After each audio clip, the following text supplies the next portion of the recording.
Bonjour, je m'appelle Isabelle Emmerich, je suis maître d'art et je suis laqueur. Donc moi j'ai appris la laque il y a un certain nombre d'années dans cette même école. C'est un atelier rare, c'est vraiment une spécificité française et que l'on développe à l'école et de façon tout à fait unique, puisque en France c'est unique et au monde de cette façon-là c'est unique, parce que nous n'avons pas hésité à introduire l'enseignement des laques asiatiques sous forme de workshop. La laque, il faut apprendre à faire et après on va pouvoir créer. Alors en première année, les étudiants vont avoir une grande journée d'atelier et là on va se référer au monde asiatique et on va passer par l'apprentissage des gestes fondamentaux au travers d'une ou deux œuvres, voire 3 œuvres, issues donc des modèles asiatiques. En faisant ça, les étudiants apprennent tous les gestes qu'ils vont pouvoir après réinvestir, reconjuguer, remailler dans leur propre création.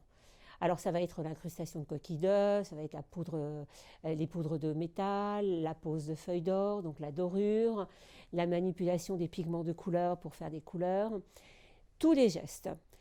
Assez rapidement, ces gestes vont être réintroduits dans des petites œuvres, parce qu'on ne va pas quand même tout de suite attaquer des grandes œuvres, mais des œuvres de création.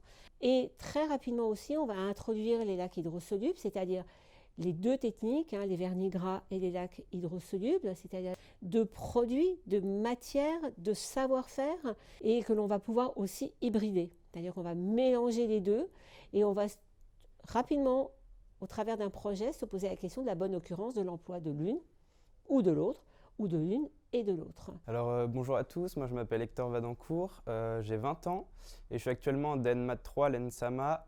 Plus particulièrement, je fais de la laque. Et donc moi, il y a une technique que j'affectionne particulièrement, c'est la technique du Coromandel. On va creuser dans le vernis avec des fers à graver que vous voyez ici.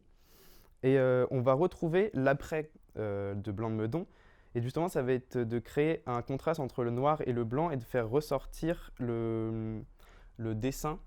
Et ça va aussi créer du relief dans le panneau.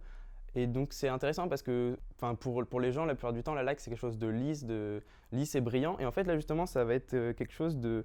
bien sûr, ça va être assez lisse, certaines parties, mais il va y avoir pas mal de relief et ça va jouer avec le contraste brillant et mat. Il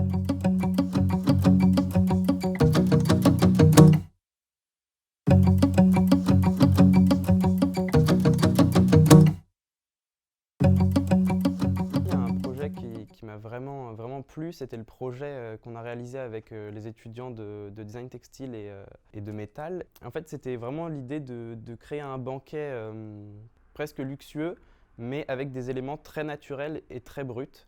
Donc c'est pour ça, moi, je me suis attardé sur les feuilles et donc j'ai voulu créer des sortes de plateaux à partir de ces feuilles-là, que j'ai ensuite recouvert d'après, puis laqué justement. Et donc j'ai joué aussi avec les reliefs que me proposaient les feuilles, les rainures, pour créer vraiment des textures un petit peu aléatoires dont la forme de la feuille me proposait en fait.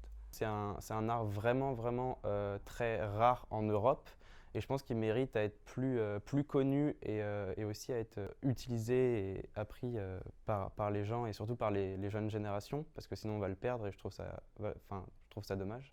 Pour mon futur idéal, j'aimerais bien continuer à la laque, mais j'aimerais surtout avoir un atelier en collaboration avec d'autres designers ou d'autres artisans en fait, parce que j'aime vraiment le fait de travailler en groupe, je trouve que ça apporte une dynamique en plus.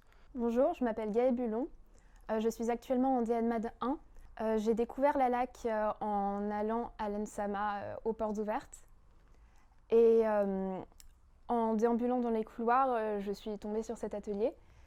J'ai adoré tout de suite tout ce que j'y ai vu. Plein de choses que j'ai trouvées très, très colorées, très précieuses. Quelque chose qui m'a tout de suite chamboulée. J'ai eu un vrai coup de cœur. C'est une pratique qui est très rigoureuse, qui demande à la fois beaucoup d'efforts, à la fois physiquement, puisqu'il faut tout le temps être concentré, il faut tout le temps, faire les choses avec des gestes rigoureux et à la fois minutieux. Et finalement, ça demande énormément d'énergie. On sent qu'on est vraiment en train d'apprendre quelque chose qu'on ne peut pas obtenir partout, un savoir qui est vraiment riche et rare. Ce que je me suis dit, c'est que j'allais faire un métier d'artisan, un métier de mes mains. C'est vraiment ce que je voulais faire. Je ne voulais pas me retrouver devant un ordinateur. Je voulais créer. Je voulais voir mes idées prendre vie et les faire prendre vie moi-même.